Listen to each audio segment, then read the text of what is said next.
That late afternoon, Olivia Carter stood in front of the historic Whitmore Estate site of the annual family conference wearing a simple navy blazer and the same pair of flats she'd worn for years.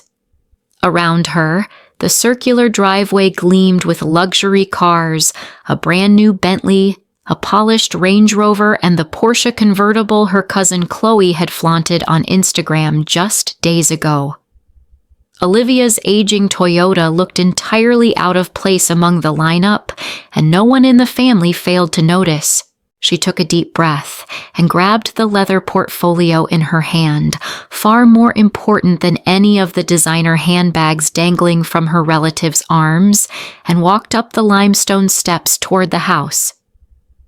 Olivia was all too familiar with this feeling, the sidelong glances, the polite but pitying smiles, the red-lipped grins hiding subtle disdain.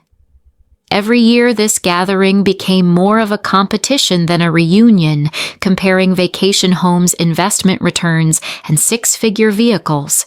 To Olivia, this estate had once meant safety.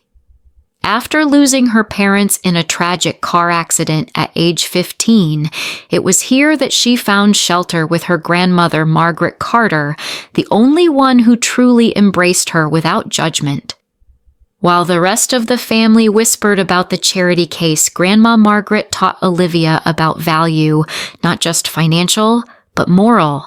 But now Grandma was gone, and this house, once a sanctuary, had become a symbol of everything Margaret had warned against: showmanship, ego, and hollow wealth. Stepping into the grand foyer beneath a chandelier suspended from a 20-foot ceiling, Olivia immediately felt the eyes.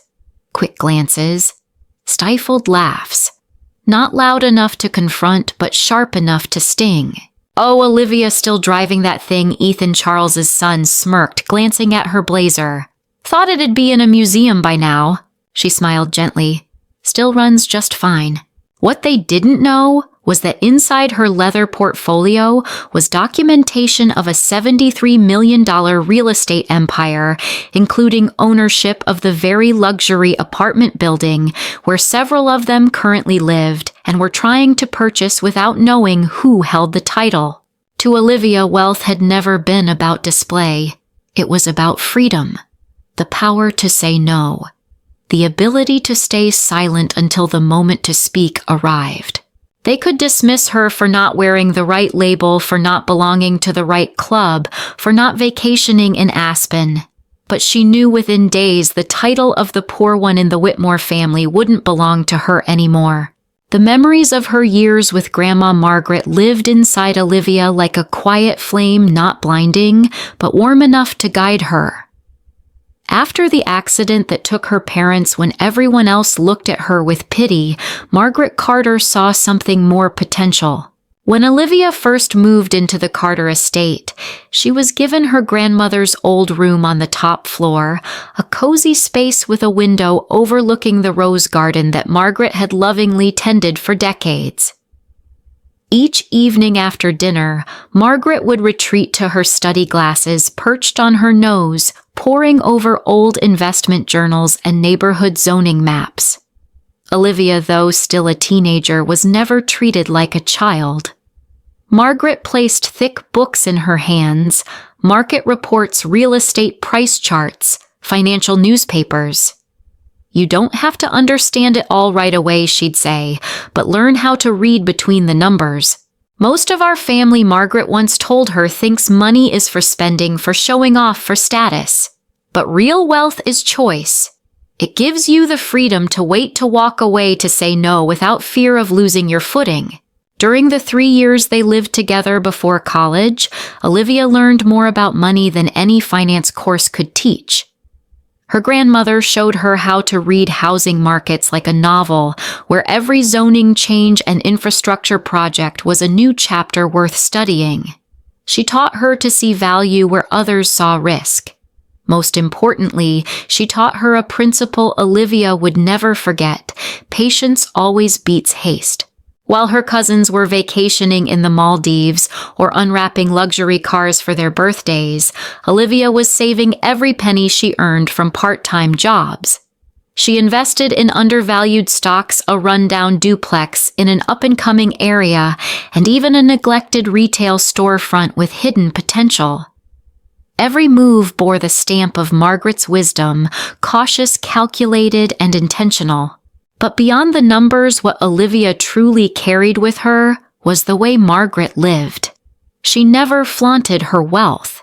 She didn't use the Carter name for favors or influence.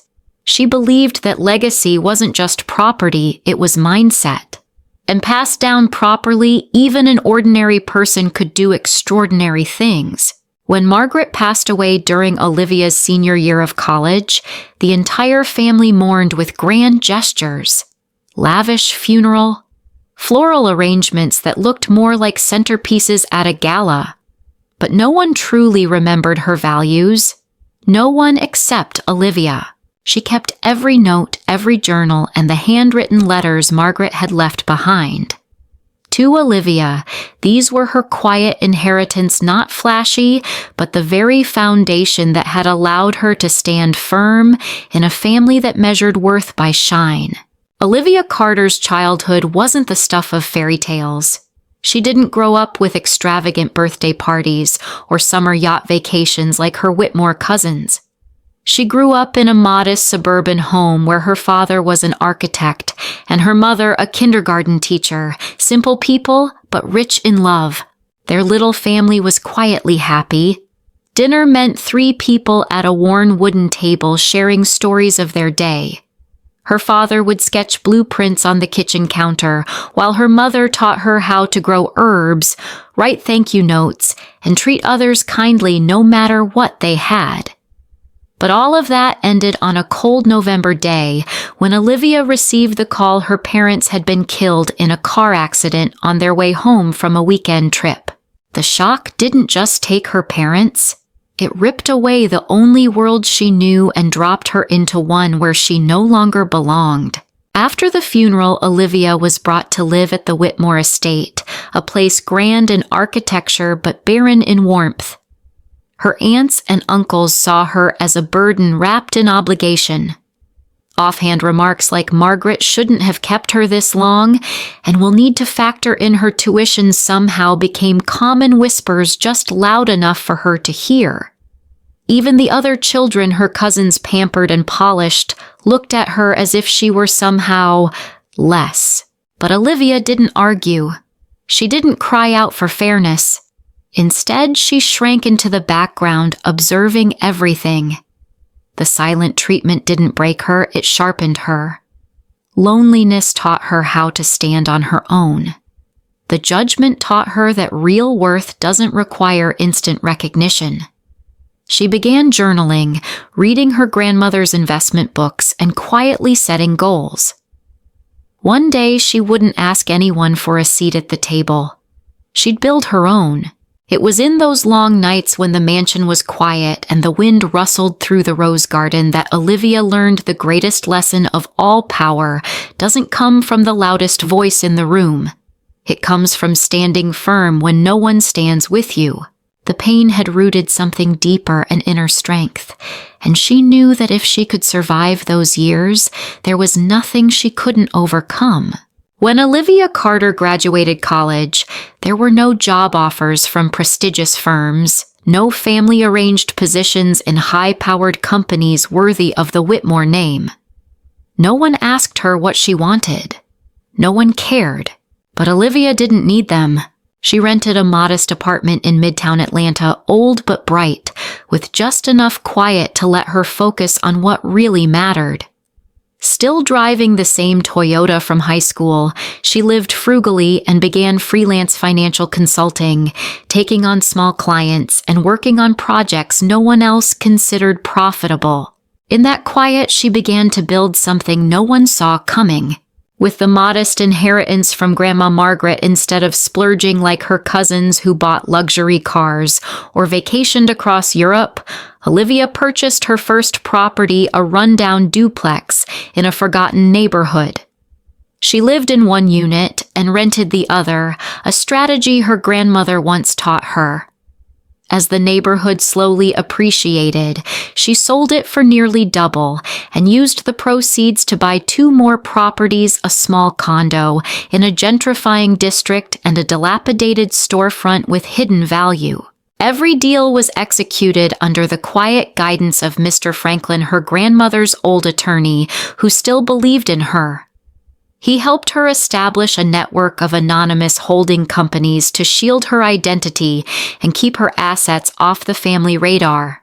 While her relatives flaunted penthouses and rooftop views, Olivia quietly acquired forgotten buildings.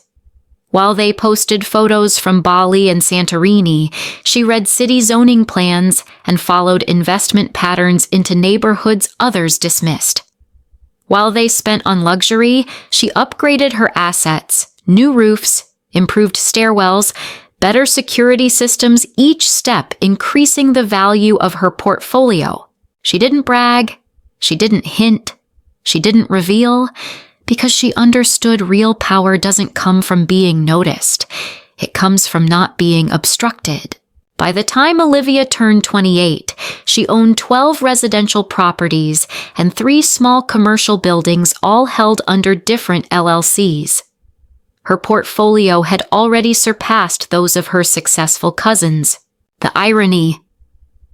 One of her most valuable properties was the luxury apartment complex where Chloe Logan and several other relatives currently lived, and they had no idea who owned it. She kept everything quiet, not out of fear, but because she was waiting for the right moment to speak. On Saturday morning, Olivia woke up in her old bedroom at the top of the Carter estate, the same room she had lived in during the 3 formative years with her grandmother. Soft sunlight streamed through the window that overlooked the rose garden, their shared sanctuary during hard times.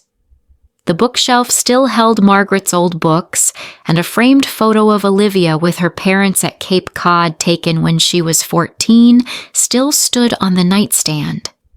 Nothing had changed in the room, but Olivia knew the storm was coming.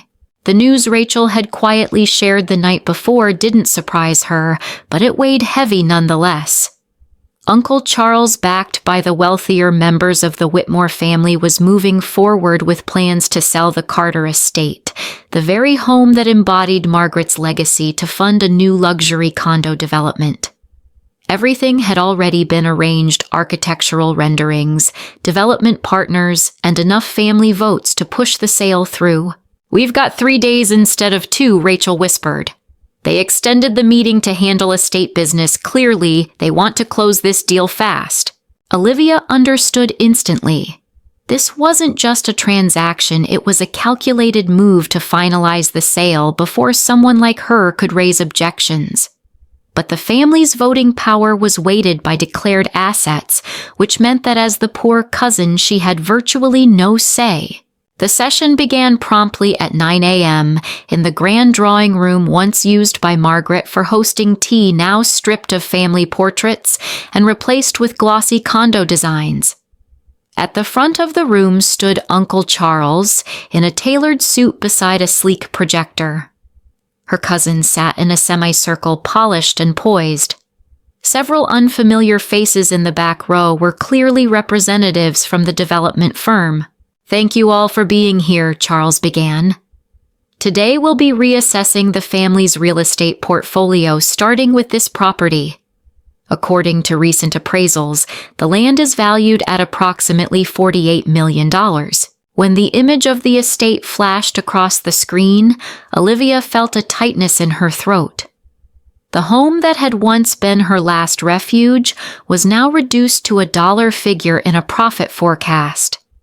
Before she could speak, Chloe's voice cut in. "I know Olivia has fond memories here, but sentiment can't replace financial logic. This new project benefits all of us." The room nodded in agreement. Logan immediately followed by boasting about his new car purchase, as if successful investing meant more luxury toys. Olivia glanced around, realizing that if she didn't act soon, they would erase everything Margaret had stood for, not just a house, but a way of life, quiet, principled, and enduring. She tightened her grip on the folder in her lap. Maybe it was time to change everything. That evening's dinner took place in the main dining room of the Carter estate, a space that once held the warmth of white lace tablecloths, afternoon teas, and the quiet laughter of Grandma Margaret. Now it had become a stage for posturing and status games where every story was weaponized as proof of superiority. Olivia sat near the end of the long table, her leather portfolio resting beside her like invisible armor. She watched the familiar performance unfold, Uncle Charles at the head, once her grandmother's seat raising a glass of 30-year-old scotch, while boasting about a project that had sold out before they even broke ground. Ethan gushed about his brand-new Maserati, proudly noting that they expedited it because of the Whitmore name. Chloe chattered about an exclusive art gala where she had pre-access to the collection before even major collectors. All of it echoed the same message: we've made it and you haven't. Olivia kept her expression composed, offering only short, polite responses when drawn into conversation. When Ethan smirked and asked whether she was still driving that prehistoric Toyota, she smiled. "It still gets me where I need to go." The reply landed with a subtle thud, followed by a few suppressed chuckles from around the table. Patricia Charles's wife leaned slightly forward, tapping her spoon against her glass. "Olivia, darling," she cooed with mock sympathy, "if you let Charles guide you in some investments, maybe you'd be able to upgrade by now." Olivia wanted to reply. Wanted to say she didn't need anyone's guidance, that her portfolio was worth more than all the cars parked outside combined, but she held back. She knew this wasn't the moment. Dinner continued with the usual coded comparisons: elite private schools for Chloe's children, exclusive country clubs, winter trips to Switzerland. Olivia didn't react. There was no need. Those conversations didn't touch her. They didn't represent the kind of success she was building. After dinner, she stepped into the rose garden where soft lights illuminated the carefully tended blooms. Standing amidst the gentle fragrance, Olivia closed her eyes and drew a deep breath. In the stillness, she remembered the evenings Margaret used to sit on this very bench telling stories of post-war hardship, when value wasn't measured in shares or square footage, but in resilience and generosity. That's why she was here. She hadn't come to impress anyone. She'd come to protect a legacy. And no matter how they saw her tonight, tomorrow, they would learn silence does not equal weakness. On Sunday morning, the air inside the Carter estate felt colder than the winter chill outside. Olivia entered the main conference room where the long mahogany table had been rearranged for the personal financial presentations, an annual tradition Uncle Charles had instituted after Margaret's passing. On the table lay elegant leather portfolios, each embossed with the Whitmore family crest. Olivia's was noticeably thinner than the others. She knew it wasn't a coincidence. Charles opened the session with his usual weighty tone. "Today we'll be reviewing ownership structures and individual financial contributions. As you know, voting power within the family is determined by declared assets." Olivia quietly opened the slim folder assigned to her. Inside was a summary of her modest inheritance, a vague description of her work as a financial consultant, and little else. Her real holdings, dozens of properties, and indirect stakes in companies remained safely hidden under layers of anonymous LLCs.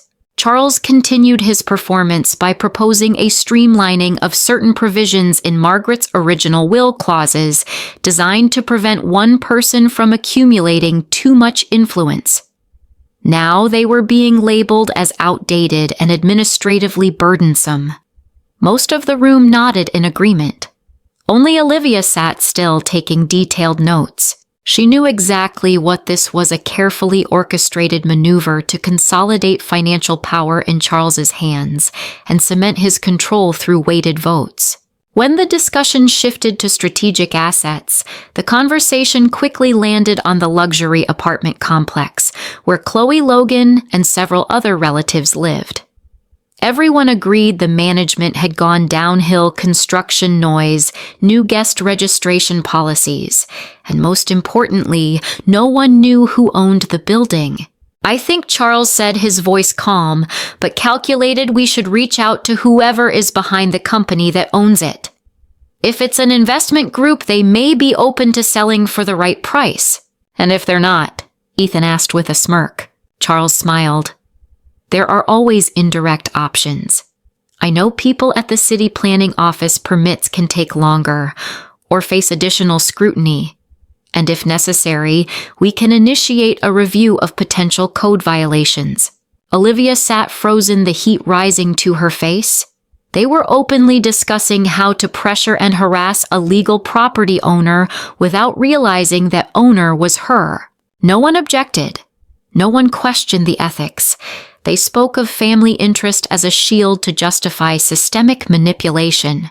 For the first time, Olivia saw her family for what it truly was: a machine powered by influence, reputation, and hands stained with transactional intent. And she knew it was time for that machine to face a reckoning. That afternoon, Olivia sat alone on the stone bench in the southern garden of the estate, the same spot where Grandma Margaret used to read quietly every evening. The space remained peaceful, but inside her a storm was gathering. The morning's meeting had left a deeper bruise than she cared to admit. It wasn't just the veiled threats about coercing property owners, it was the way her family openly discussed supporting financially struggling members. Their glances barely subtle as they looked in her direction.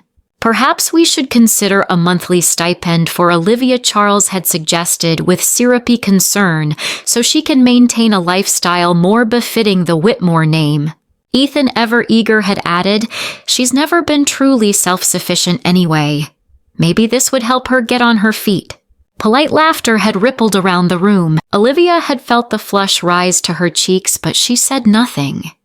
She didn't need to. What none of them knew was that she had built an empire in silence.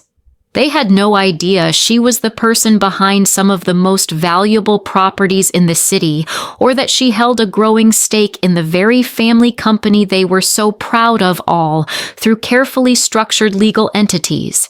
And now, as they offered their charity like she was a burden, like she needed their pity, it didn't make her angry. It made her clear. Not fury, clarity. She was no longer the orphan teenager sitting silently at family dinners overlooked because she didn't wear designer or speak with Ivy League polish. She was a woman who had built from loss, who had endured quietly, and who now held real power, not for show, but for strategy.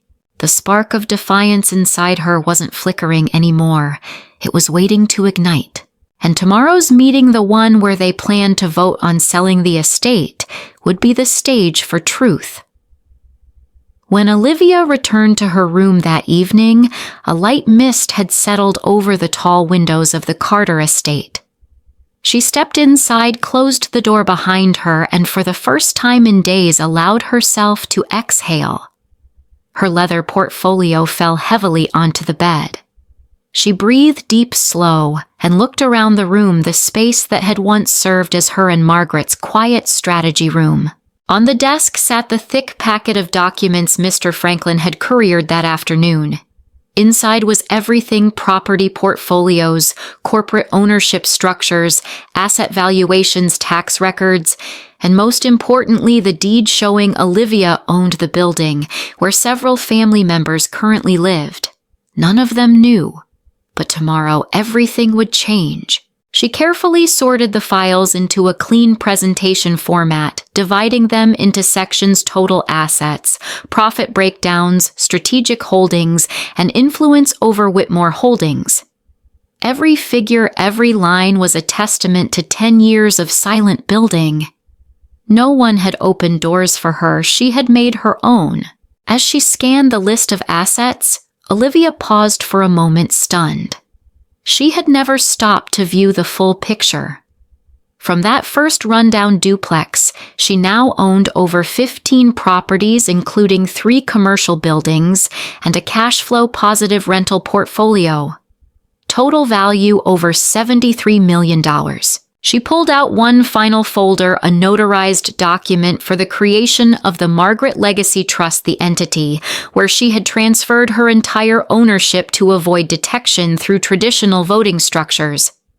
What the family didn't know was that the trust had quietly acquired 30% of voting shares in their company through third-party acquisitions, and now she controlled 35% of the family's decision-making power. Sitting at the desk, she reached for a worn leather notebook, the first investment journal Margaret had given her. The first line read, "Invest not to impress. Invest to influence." Next to it, a note in Margaret's familiar blue ink. "One day they'll have to look twice, not because you shouted, but because they can't look away anymore." Olivia smiled faintly. Tomorrow would be the day they couldn't look away. On Monday morning, Olivia Carter walked into the grand conference room of the Carter estate at exactly 9 a.m.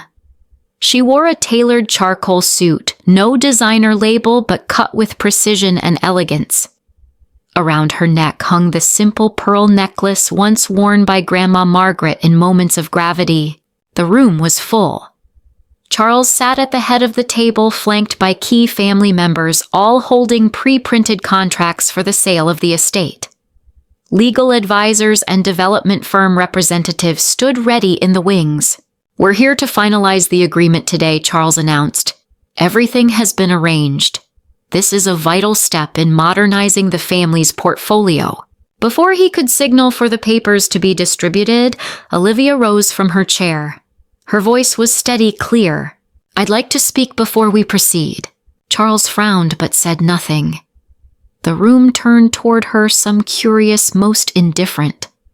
After all, what could she possibly say? Olivia stepped to the front, opened her leather portfolio, and handed a file to the AV assistant.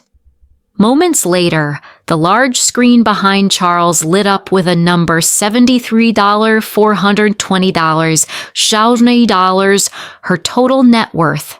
Silence, thick, absolute. For years, Olivia began, "I've heard the whispers that I'm poor, unambitious, a burden on the family legacy. What none of you knew is that I've quietly built a real estate portfolio that exceeds most of yours combined." She handed out copies of her financial report one by one. "As for the apartment building some of you live in and recently complained about, I own it. And every improvement was made to increase value, not inconvenience." Chloe turned pale. Logan said nothing. Charles straightened, trying to maintain composure, though his eyes betrayed the shock.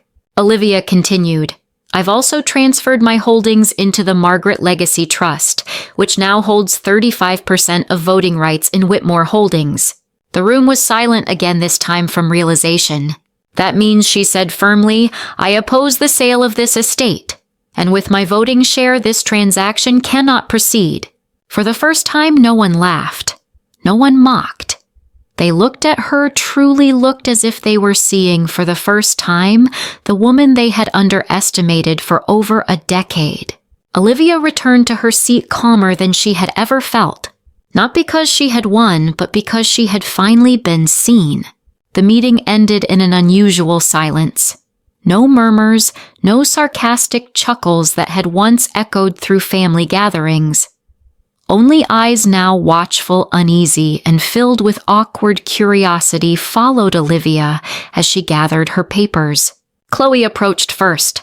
Her voice was softer than usual, laced with an unfamiliar politeness. "Olivia, that portfolio presentation very impressive. Do you think you could share more about your rental projects? You know, I've been thinking about real estate investing too." Olivia offered a faint smile. She didn't refuse, nor did she agree. Just a courteous look, enough to cause Chloe to falter and step away in silence. Next came Logan. "Olivia, I'm sorry if I ever made you uncomfortable. I used to joke a lot when we were younger. Honestly, I admire how steady you've been all these years." Had those words come years ago, they might have meant something. Now they felt like echoes, too late, too hollow. In the days that followed, the shift was unmistakable.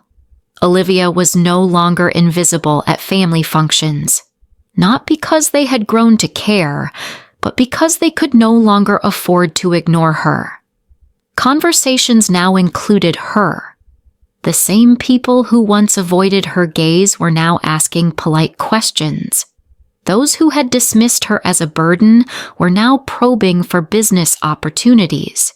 Even Charles, once the unchallenged patriarch, suddenly seemed more inclusive. He invited Olivia to a private meeting with the Whitmore Holdings executive team, claiming her presence would inspire confidence in potential investors. Olivia wasn't fooled. This wasn't affection. It was alignment. They weren't changing out of remorse, they were adapting to her position. But she wasn't angry. Not anymore. The rage had been replaced by something deeper, clarity. And with that clarity came truth. Respect doesn't come from blood. It comes from value. A week later, Olivia returned to the modest office building in downtown Atlanta, not as a quiet tenant, but as the owner of the entire property. On the third-floor glass door, a new sign had just gone up: the Carter Foundation, Empower Through Equity.